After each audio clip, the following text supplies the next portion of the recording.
Hello, I'm Will Cuerva. And I'm Alicia Sharabali. Welcome to the Global Current.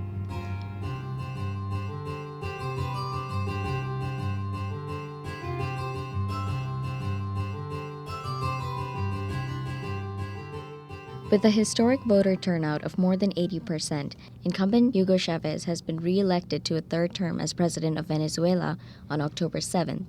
Chavez, who received 55% of the vote, easily beat out opponent and former Miranda state governor Enrique Capriles Radonsky, who received 44% of the vote. Truthfully, this has been the perfect battle, a democratic battle, said Chavez from the balcony of the presidential palace on Sunday, waving a replica of the Sword of Independence of hero Simón Bolívar, according to Reuters. Venezuela will continue along the path of democratic and Bolivarian socialism of the 21st century. Capriles spoke the evening of October 7th at a press conference. Am I disappointed? Of course I am. I truly believed we had a good chance of winning, Capriles said, according to Bloomberg Businessweek. This united front that got the most votes in recent years will stay together, and the road we blazed will bear its fruits. Leading up to Election Day, both candidates frequently pledged to respect the final tally.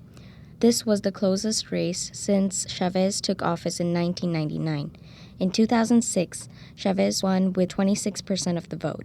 Chavez, whose third term will begin officially on January 10th, has named his vice president, current foreign minister Nicolas Maduro. Previously serving as president of the National Assembly, Maduro drove a bus in Caracas before becoming involved in national politics. The Philippine government has announced that it is seeking a peace treaty to conclude peace talks with the separatist Muslim rebel group known as the Moro Islamic Liberation Front. For more on this story, staffer Arjun Donde files this report. On October 7th, the two parties announced the treaty will conclude peace talks which have lasted for more than 15 years. Benigno Aquino, president of the Philippines, stated that the treaty, known as the Framework Agreement, will be signed early next week and will create a separate autonomous state known as Bangsamoro. According to Chief Government Negotiator Dean Marvick Leonin, after signing of the Framework Agreement, the president will issue an executive order establishing a transition commission that will recommend a draft bill to its Congress to formally create the Bangsamoro state. Congress will then deliberate on the Bangsamoro Basic Law. Leonin further noted that the Commission will hold all-inclusive consultations in affected areas in order to gain a clear grasp of the needs and desires of the people of Bangsamoro. The new territory will be entirely under Muslim control, though the Philippine government will retain its executive authorities such as defense and foreign policy. The conflict between the MILF and the Philippine government has reportedly resulted in the deaths of over 1,200,000 civilians. Many trace the roots of this conflict to the Moro Rebellion in 1899. After the Spanish-American War. The government of the Philippines has made numerous attempts to end the conflict with the MILF. There have been 5 previous attempts to forge peace. Arjun Donde, The Global Current. As conditions within Mali continue to deteriorate, calls for outside organizations and parties to intervene grows louder. Most recently, France has circulated language that calls upon the United Nations Secretary-General Ban Ki-moon to submit detailed and actionable recommendations within 30 days on how best to recover the occupied territory, according to a draft obtained by the Associated Press. The French Foreign Minister Laurent Fabius told Reuters that a letter sent by Mali's interim leaders to the UN Secretary-General on September 18th had requested a UN Security Council resolution under Chapter 7 of the UN Charter to mandate an international force to help the Malian army to reconquer the occupied areas of northern Mali. Malians themselves are speaking out against the violence in the north as well. Bloomberg Businessweek reports that on October 7th, several thousand marched in Bamako, Mali's capital city, calling for military action against rebel groups that have seized the north of the country. Since a military coup on March 22nd, chaos in the Western African nation has continued to spread and conditions spiral downward. Tuareg rebels in the north have since aligned with the al-Qaeda-backed Islamic Maghreb militants in the ensuing chaos. The BBC reports that Ivan Simonovic, UN Assistant Secretary-General for Human Rights, said that while on a fact-finding mission, they discovered evidence that the Maghreb is recruiting child soldiers, allegedly paying $600 per child. In an Associated Press article, they say that Simonovic reports that the Maghreb have imposed Sharia law in the north. Punishments have ranged from the stoning of an allegedly adulterous couple, 8 amputations, 3 public executions, to a number of floggings. Mali, although originally opposed to the idea, has agreed to host a 3,000-strong force from the Economic Community of West African States. a Swedish ship carrying human rights activists left from the Gulf of Naples on October 6th in an attempt to break Israel's naval blockade of the Gaza Strip. For more on this story, Anthony DeFlorio reports. The Estelle, carrying 17 activists from countries including Canada, Norway, Sweden, Israel, and the United States, measures 173 feet long and is reportedly transporting humanitarian goods meant for the struggling citizens of Gaza. According to AFP, it will take the boat around 2 weeks to reach Gaza's territorial waters from the Italian port. The Estelle is a part of the Greater Freedom Flotilla movement, which seeks to end the blockade initiated in 2007. The movement's first attempt to break the Israeli naval blockade imposed on Gaza ended tragically after Israeli commandos boarded the Turkish ship Mavi Marmara on May 31, 2010, killing 9 activists, sparking international outcry. The Freedom Flotilla movement spokeswoman, Anne Agee, told AFP that the Estelle is a peaceful ship. Upon visiting the Estelle last week, Naples Mayor Luigi De Magistris said, "This is not an initiative in favor of Hamas, but in favor of Palestine." Other attempts to break the blockade have occurred since the Mavi Marmara incident. Earlier this year, a coalition of ships that set sail from Athens were intercepted by Greek authorities and escorted back to port. In November last year, the Israeli Navy also intercepted 2 Irish and Canadian ships carrying 27 passengers and crew that were trying to breach the blockade in international waters off Gaza. A number of vessels associated with the Free Gaza movement and the Turkish Foundation for Human Rights and Freedoms and Humanitarian Relief have sailed to Gaza since the Mavi Marmara disaster. All Turkish vessels have been subjected to raids by Israeli commandos, and many activists have been reportedly injured or detained. Israel has announced its plan to intercept the Estelle before it is allowed to break the blockade. New data released by the International Monetary Fund in their World Economic Outlook report for October 2012 is warning the Eurozone to stem austerity measures or face worsening growth outlooks. The advice of the IMF has always been that we use this expression. This is a marathon, not a sprint. This is going to take many years. Steady and slow wins the race, said Olivier Blanchard, economic counselor and chief economist in a press briefing on October 7th. It is still very important to have credible, medium-term plans, because then you can go more slowly at the beginning than otherwise. After pressure from the EU and greater European community, Greece and Spain, the 2 hardest-hit economies in the Eurozone, have instituted wide austerity measures to get vital loans from the European Central Bank. However, calls for a halt in the implementation of austerity measures have met staunch opposition from ECB President Mario Draghi. It's without doubt that the process of fiscal consolidation has suppressed output in parts of the euro area, Draghi told lawmakers in testimony to the European Parliament in Brussels, according to Bloomberg. But what's the alternative? We need to do that. We need to do that in the best possible way, as effective and as short as possible, complying with basic grounds of social justice. Recent figures show the austerity measures taken have yet to halt the continued contraction of the economies. In August, Greece's unemployment rate dropped to 24.4%, down from 25.1% in July. Spain reached 25.1% in July and now stands as the highest in the 17-member Eurozone region.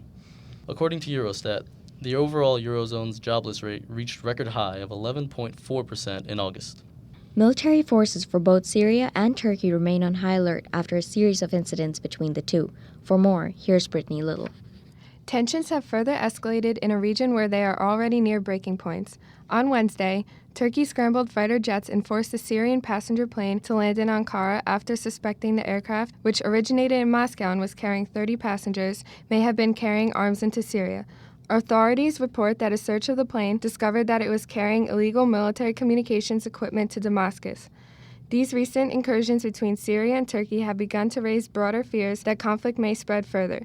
Turkish Prime Minister Erdogan stressed last week that we are not interested in war, but we're not far from it either. Last week, Syrian shelling across the border killed 5 Turkish civilians. In response, the Turkish parliament quickly approved a cross-border battle plan to which Turkey subsequently launched an artillery offensive against Syria. The 2 countries have continued to exchange artillery and mortar fire. Syrian President Bashar al-Assad claimed that Syrian forces were not deliberately trying to target Turkey, apologizing for what he says were random shells falling into Turkish territory after overshooting rebel positions. During the conflict between the Syrian government and rebel forces, Turkey has warned Syria that if the shelling continues, it will be forced to take further action. We have all necessary plans in place to protect and defend Turkey if necessary, said NATO Secretary General Anders Fogh Rasmussen.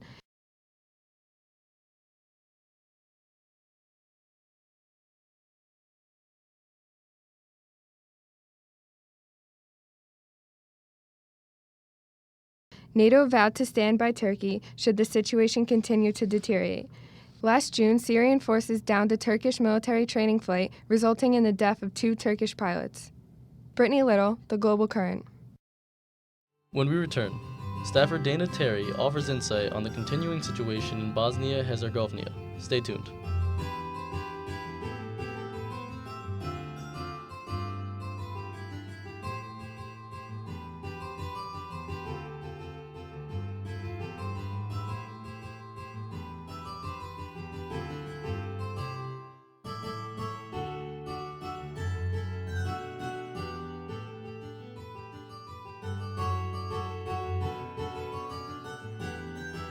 Welcome back. The small Balkan country of Bosnia and Herzegovina may not be the hot topic it was 20 years ago, but it still faces an ethnic plight that has hindered its post-conflict recovery. For more, staffer Dana Terry files this report. 2 decades ago, the beautiful country of Bosnia and Herzegovina faced a bloody civil war based on ethnic cleansing and corrupt nationalist agendas. Yet, if you walk around the capital city of Sarajevo, today it is hard to believe that such a vibrant and multicultural place was sieged in 1992. The Bosnian government has taken great pains to cover up the scars of war, but there are still many scars left, though they may not be as readily visible to the naked eye. On September 25th, United Nations expert on minority issues, Rita Izak, reported that destructive political, ethnic, and religious divisions still exist in Bosnia and Herzegovina today. She called on all levels of government in all regions of the country to, quote, protect and promote minority rights, build unity and diversity, and to take concrete steps towards more positive relations between population groups. Topics such as the ethnically divided school system and respective ethnic bias curriculum, as well as the still ethnically divided political system, were addressed during Isak's 9-day visit to Sarajevo. She also noted that much of the country's minority populations are still greatly restricted from political participation, and she emphasized the need for additional measures to promote minority participation at all levels, including the municipal and entity levels. Bosnia-Herzegovina still faces an ethno-political system that stands in the way of both its unification and Euro-Atlantic integration, as its current political paradigm has been charged with violating the European Convention on Human Rights and mandated constitutional reform. The Bosnian constitution recognizes only 3 ethnicities within the nation: Bosniak Muslims, Catholic Croat, and Orthodox Serbs, and offers a miscellaneous category known as the Other for the remaining peoples. Because the Bosnian proportional representation system is constructed on the foundation of ethnicity, only those 3 constitutionally recognized people are allowed to participate in the tripartite presidency, as well as the second chamber of state parliament. This minimizes the political voice of minorities, such as Jews, Roma, and people from ethnically mixed marriages. Such discrimination has been found to be in violation of Article 14 of the European Convention on Human Rights, Article 3 of Protocol No. 1, and Article 1 of Protocol No. 12 to the Convention and the 2009 Sejdić and Finci v. Bosnia-Herzegovina case ruling by the European Court of Human Rights. While there is no excuse for the ethnic discrimination, the agreement reached at the 1995 Dayton Peace Accords is partly to blame for the current situation. The Dayton Peace Agreement was only meant to be a temporary solution to end the bloodshed by dividing the country into 2 separate entities, the Federation of Bosnia-Herzegovina and Republika Srpska. However, it has been nearly 2 decades since the agreement, and Bosnia-Herzegovina is still divided into the same 2 ethnically based entities. This division has largely contributed to the current ethno-political system responsible for the ethnic divide within factions of society and political deadlock. This division has largely contributed to the current ethno-political system responsible for the ethnic divide within factions of society and political deadlock. Since the agreement was reached, the establishment of centralized institutions necessary for a stable and efficient state has been highly problematic. Another issue arises in Article 1 of Annex 7 of the Dayton Peace Accords, which states that all refugees and internally displaced persons have a right to return to their homes and regain any pre-war property. This provision becomes contradictory when considering the ethnic boundary line that divides the 2 Bosnian entities. Naturally, refugees may face problems returning to a home that may be under the control of another ethnic group's governing entity. So, it must be asked, Is it time for the United States and the European Union to meet the leaders of Bosnia and Herzegovina back at the drawing board? Surely, all parties agree that the current ethnic division brought on by Dayton must be dealt with in some fashion. It has provided nothing but roadblocks and setbacks in the country's quest for Euro-Atlantic integration. Keeping with the current status quo of an ethnically divided Bosnia-Herzegovina will never work, as ethnicity has been historically mixed and scattered throughout the nation. But should it really be the job of the United States and the European Union to intervene in the country's internal affairs again? It would be impertinent to abandon Bosnia-Herzegovina now, as keeping a Euro-Atlantic presence in the country is still necessary for oversight and the promotion of regional stability. Both the U.S. and the EU must continue to work with the nation in constitutional and political reform and guide its leaders towards possible solutions for a different political paradigm. But, as Isaac stated, it is the responsibility of all levels of government in all regions of the country to protect and promote minority rights, build unity and diversity, and to take concrete steps toward more positive relations between population groups. Dana Terry, The Global Current. And finally, executive producer Laura Toledo and technical producer Paul Murphy sit down with Seton Hall professor Benjamin Goldfrank about Venezuelan elections and the future of Latin America.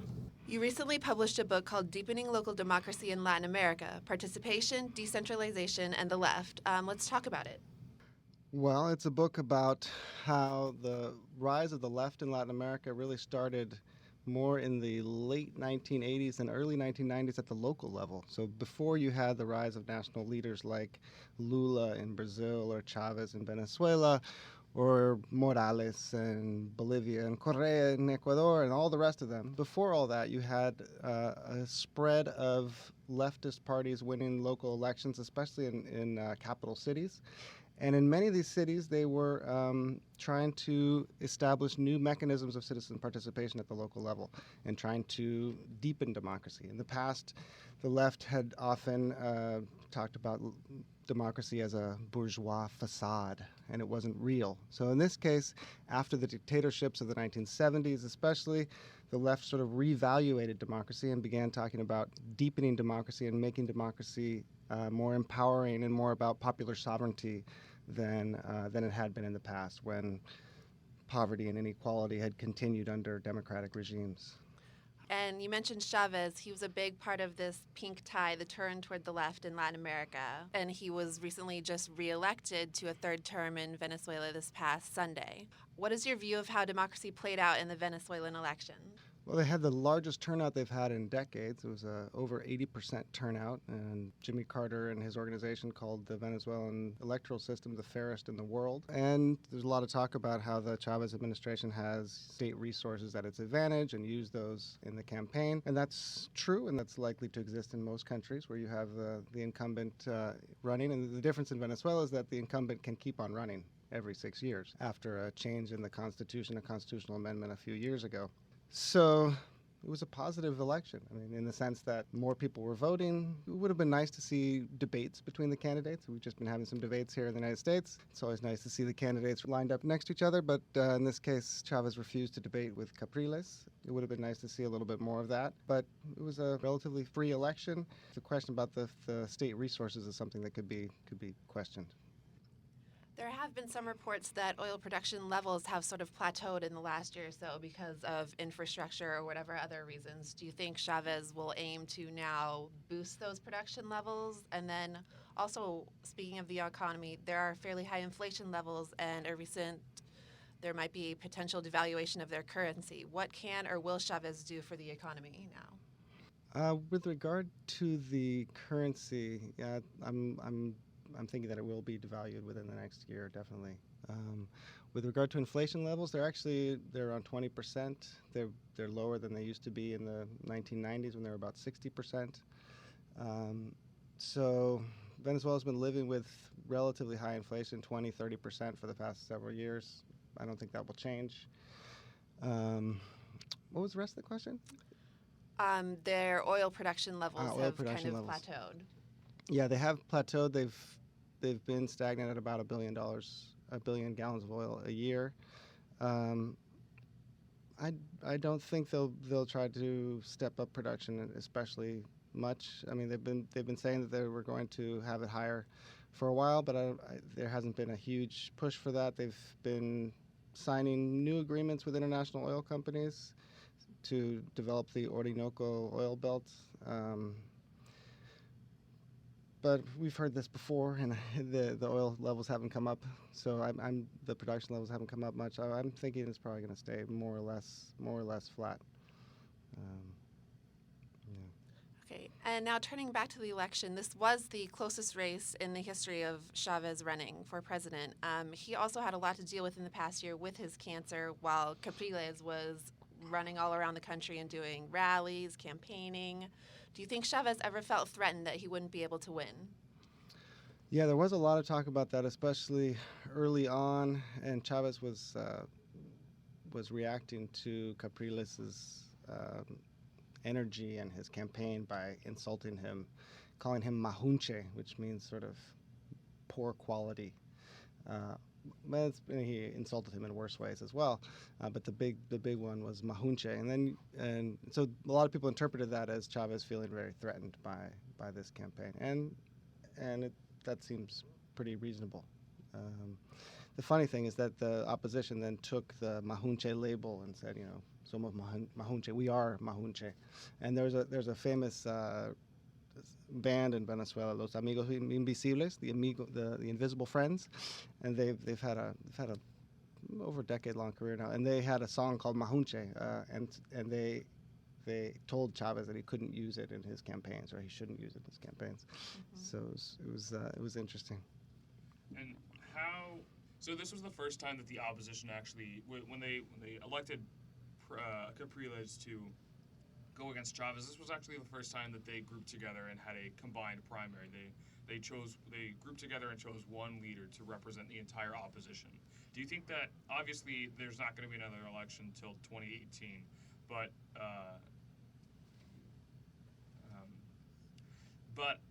obviously there's not going to be an election until 2018, but do you think that this is something that is going to be going forward, that you're going to see the opposition group together to kind of try and wean Chavez from power? Yeah, the opposition actually is going to try to stick together for the municipal and gubernatorial elections, which are coming up in a couple of months. There's, I think November, December, and January.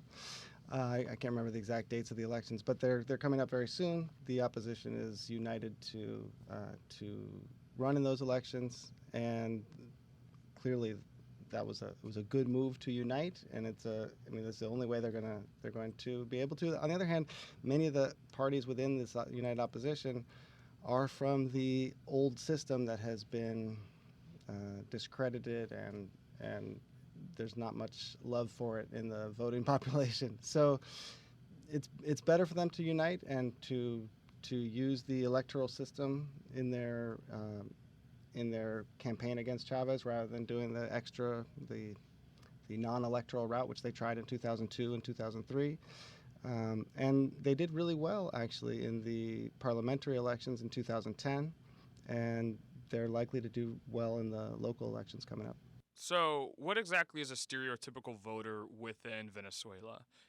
What's a typical Chavez voter? What's a typical Capriles voter?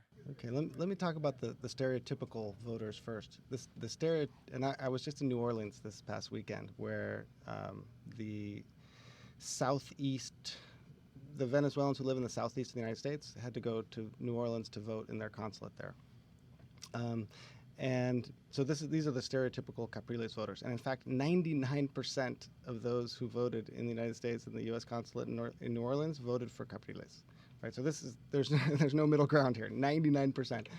And many of them were staying in the same hotel as I was. I was there visiting a friend, and what was hilarious is that they really do evince the stereotypical upper class Venezuelan voter. They've got their iPads, their Louis Vuitton bags, their Prada shoes, and they've got their Capriles hats and their Venezuelan flags, and they're well dressed and they have good, nice makeup, and they look nice, and they're also quite lighter skinned than the average Venezuelan. So that's the stereotypical Capriles voter, right? And it was just obvious. We walked in the hotel. You had big busloads of Venezuelan voters coming from Miami, and they'd come out, and as the buses would arrive to the hotel, people would start clapping for them, and there was a big campaign to bring them. There was an organization called Aido Votar, air voting. So there was some Capriles campaign activists who rented airplanes to fly Venezuelans from Miami to New Orleans. The consulate in Miami was closed, right? The U.S. government kicked out the Venezuelan consul in Miami, and Chavez responded to that by closing the Venezuelan consulate in Miami. So that's why they had to vote in New Orleans. But so that's the stereotypical Capriles voter. The stereotypical Chavez voter is poor and working in the informal sector and darker skinned and of fewer means, living in less organized neighborhoods and things like that. But the truth is that there are those poles and the opposites on the spectrum, but there's also a pretty large middle class in Venezuela, and they go in either direction, and so you even have some poor neighborhoods where the voting has started to move a little bit more towards the opposition. So a lot of what happens in Venezuelan elections is that it depends on turnout, and in this election, turnout was very high, and you had Chavez winning. In the parliamentary elections a couple years ago, the turnout wasn't as high, and the opposition voters were more energized, and they went out and voted more. But the middle classes in Venezuela really do split pretty, if not evenly, but fairly evenly. There was an article in the Latin American Research Review a few years ago by Noam Lupo, which shows that there's not a monotonic correlation between class and voting. But it also shows that the lower classes really do vote for Chavez more, and the super upper classes really do vote for the opposition more. So with that, Capriles in his campaigning kind of tried to reach out to the poor, saying he was acknowledging that some of Chavez's initiatives have worked in bettering their situation, like the various misiones, and he said that he would not change that should he be elected president. Do you see that as any hope for any kind of bipartisanship in Venezuela, or is that just not achievable? Bipartisanship in Venezuela would be very hard to achieve. I think it was a smart move on Capriles' part, because the missions are fairly popular, and it's hard to win against a candidate who's promising more for the poor by promising less. So he had to go out and say, yes, these are good programs, and I will continue them, and I'll make them better.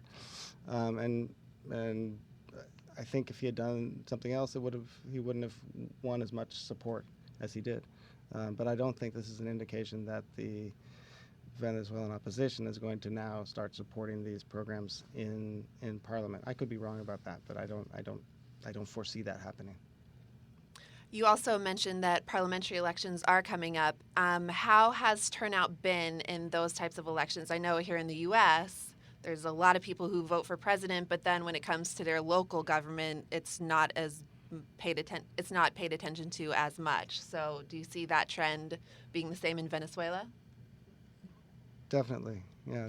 Overall, the participation rates are, 10, 20, even 30 percentage points lower than they are in national presidential election campaigns. Capriles is now going to be running for his former seat as governor of Miranda State, and he'll be running against former Vice President Nicolas Elias Hawa. Obviously, the former Vice President will have a lot of support from Chavez and his backers. Do you see Capriles having a problem winning re-election? I think Capriles has been a pretty popular governor. He did not carry Miranda State in the presidential elections. He lost it by a very small margin. But I think turnout is going to fall in these gubernatorial races, and I think it'll be a close race, but my guess would be that Capriles will win. As always, the entirety of this interview will be posted online on our blog, blogs.shu.edu/globalcurrent. Once more, I'm Will Cuervo. And I'm Alicia Sharabali, and thanks for listening to this latest episode of The Global Current. See you next week.